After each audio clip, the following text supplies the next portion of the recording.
Hello दोस्तों, welcome to the Rudra के गण जो बाटे ज्ञान का धन। कैसे हो आप सभी? आई होप कि आप अच्छे होंगे। तो मेरे को कमेंट में ज़रूर बताना कि मेरी गंगा वाली जो वीडियो है वो आपको कैसे लगी है। एंड उसी से रिलेटेड आज एक और छोटी सी वीडियो मैं आपके सामने लेके आया हूँ जो बहुत ज़्यादा महत्वपूर्ण जानकारी रखने वाली होगी। गंगा के प्रयाग। गंगा का प्रयाग का मतलब होता है कि गंगा नदी कहाँ कहाँ से मिलती है और कौन कौन सी नदी उसमें मिलती है, यानी इसके संगम के बारे में आज हम पढ़ेंगे। जैसे कि हमें पता है कि गंगोत्री से गंगा निकलती है, ये हमारे को सबको पता है। लेकिन बाय चांस मैं आपको अगर बोलूँ कि गंगोत्री से गंगा तो निकलती है लेकिन उसका नाम गंगा नहीं होता है। गंगा का नाम कहाँ पर जाके गंगा बनती है ये आज मैं इस वीडियो में आपको बताने वाला हूँ। जब वो निकलती है तो उसका नाम क्या होता है, आइए एक डायग्राम के थ्रू हम जो समझते हैं। जब मैंने आपको बताया था कि गंगा जी कहाँ कहाँ से निकलती है और उसका नाम क्या है, तो आइए हम इस चार्ट के थ्रू उसको समझते हैं। सबसे पहले गंगा जी जो है गंगोत्री ग्लेशियर से निकलती है, ठीक है ना, और इसका नाम होता है अलकनंदा। कौन सी नदी होती है ये? अलकनंदा नदी होती है। अलकनंदा नदी जो है वो आती है सीधा विष्णु प्रयाग में, इसका नाम है विष्णु प्रयाग। विष्णु प्रयाग में उसके साथ मिल जाती है धौली गंगा जो कि नीति पास ग्लेशियर से निकलती है, ठीक है ना। नीति पास ग्लेशियर हिमालय के पास में ग्लेशियर है, उसमें से निकलती है धौली गंगा। धौली गंगा के बाद वो सीधा मिलता है नंद प्रयाग में। नंद प्रयाग जो है उसमें नंदाग्नि नदी जो कि नंद देवी ग्लेशियर से निकलती है वो आकर इसमें मिलती है और इसका इस ग्लेशियर का नाम है नंद प्रयाग ग्लेशियर। फिर अलकनंदा जो है वो आगे बढ़ती है और वो पहुंच जाती है कर्ण प्रयाग में। कर्ण प्रयाग जो है वो पिंडारी गंगा जी के नाम से जाना था, जो कि पिंडारी ग्लेशियर से निकलती है। वो पिंडारी ग्लेशियर आकर अलकनंदा में मिलती है। कहाँ पर मिलेगी है? इसको बोलते हैं कर्ण प्रयाग। फिर जो है फिर अलकनंदा दोबारा से आगे बढ़ेगी और रुद्र प्रयाग की तरफ पहुंचेगी। रुद्र प्रयाग में आप उसको मिल जाएगा चंबारी नदी जो है वो उसके अंदर मिलेगी, ठीक है ना। चंबारी नदी के बाद रुद्र प्रयाग आगे की साइड बढ़ेगी, अलकनंदा जो है वो आगे जाएगी और फिर पहुंच जाएगी वो देव प्रयाग में। देव प्रयाग ऋषिकेश से और आगे अगर आप ऊपर जाओगे 50 किलोमीटर 100 किलोमीटर 50 किलोमीटर तो वहाँ पर है देव प्रयाग, जहाँ पर भागीरथी आकर उससे मिल जाती है।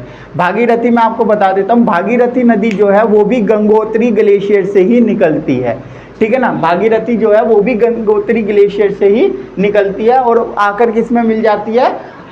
किस में मिल जाती है? अलकनंदा नदी के अंदर मिल जाती है। उसको बोलते हैं हम देव प्रयाग। कहाँ पर मिलेगी? देव प्रयाग।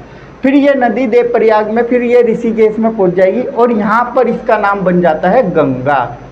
देव प्रयाग के बाद कहाँ पर बन जाएगा इसका नाम? गंगा। देव प्रयाग से जो अलकनंदा नदी है वो क्या मिल जाएगी? भागीरथी प्लस अलकनंदा नदी मिलकर गंगा का नाम ले लेती है। और ये कहाँ पर बनता है? तो ये देव प्रयाग के अंदर बनेगा। मैं आपको दोबारा समझा देता हूँ।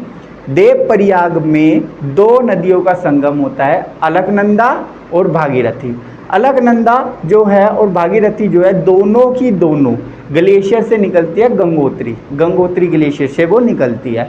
और दोनों नदी देव प्रयाग में जब वो मिलेगी तो वहाँ के बाद इन नदी का नाम क्या होगा? गंगा नदी कहलाएगा, ठीक है। गंगा नदी जो कहलाएगा, गंगा फिर आकर वो मैदानी क्षेत्र में आ जाती है, ऋषिकेश हरिद्वार ये मैदानी क्षेत्र में आ जाएगी और मैदानी क्षेत्र के फिर वो आगे वो बढ़ती चली जाएगी। फिर वो आगे यूपी में प्रयागराज में मिल जाएगी। यूपी के अंदर प्रयागराज यानी त्रिवेणी संगम, यूपी में प्रयागराज इलाहाबाद के पास जहाँ भी आप देखिए उसको गए हो उसको प्रयागराज बोलते हैं, जो यूपी में है। वहाँ पर यमुना और सरस्वती नदी उसके अंदर मिलेगी। इस संगम को त्रिवेणी संगम कहते हैं या इसको ये मिलती है प्रयागराज में, ठीक है। फिर ये गंगा नदी आगे सीधा बांग्लादेश में जाकर वहाँ पर ब्रह्मपुत्र नदी से मिलेगी और ब्रह्मपुत्र नदी के साथ सीधा कहाँ पर समाप्त हो जाएगी? वो जाकर समुद्र में मिल जाएगी, ठीक है। तो ये था हमारा गंगा के महत्वपूर्ण प्रयाग, यानी गंगोत्री से निकलती है अलकनंदा, फिर वो आ जाती है विष्णु प्रयाग में जहाँ पर उससे मिलती है धौली गंगा। धौली गंगा के बाद फिर वो आ जाती है नंद प्रयाग में जहाँ पर उससे नंदाग्नि नदी मिलती है। उसके बाद फिर आगे जाएंगे तो वो कर्ण प्रयाग के अंदर आएगी। कर्ण प्रयाग के अंदर उसको पिंडारी गंगा मिल जाएगी फिर वो आगे जाएंगे तो वो रुद्रप्रयाग में जाएगी, रुद्रप्रयाग के बाद फिर वो देवप्रयाग में जाएगी, जहाँ पर उसके साथ भागीरथी नदी और अलकनंदा दोनों मिल जाएगी। और इसी संगम के बाद अलकनंदा का नाम गंगा जी पड़ जाएगा। गंगा के बाद फिर गंगा नदी आगे जाएगी त्रिवेणी संगम में, जो कि यूपी में है, त्रिवेणी संगम प्रयागराज में। वहाँ पर उससे यमुना और सरस्वती नदी मिलेगी। यमुना और सरस्वती नदी मिलने के बाद फिर वो आगे बांग्लादेश की साइड जाएगी। बांग्लादेश के पहले उसका एक बार और दोबारा संगम होगा ब्रह्मपुत्रा नदी से। ब्रह्मपुत्र नदी मिलकर गंगा के साथ मिल जाएगी और मिलने के बाद वो सीधा का सीधा कहाँ पे चली जाएगी, वो आपकी बंगाल की खाड़ी में जाकर समा हो जाती है। गंगा नदी के मुहाने पर सबसे सुंदर डेल्टा बनता है जिसका नाम है सुंदरवन डेल्टा। ठीक है, आई होप कि आपको वीडियो अच्छी लगी होगी। आप ऐसी वीडियो को लाइक करते रहे, शेयर करें, सपोर्ट करते रहे। मैं जल्दी आपसे मिलूँगा। Thank you for watching.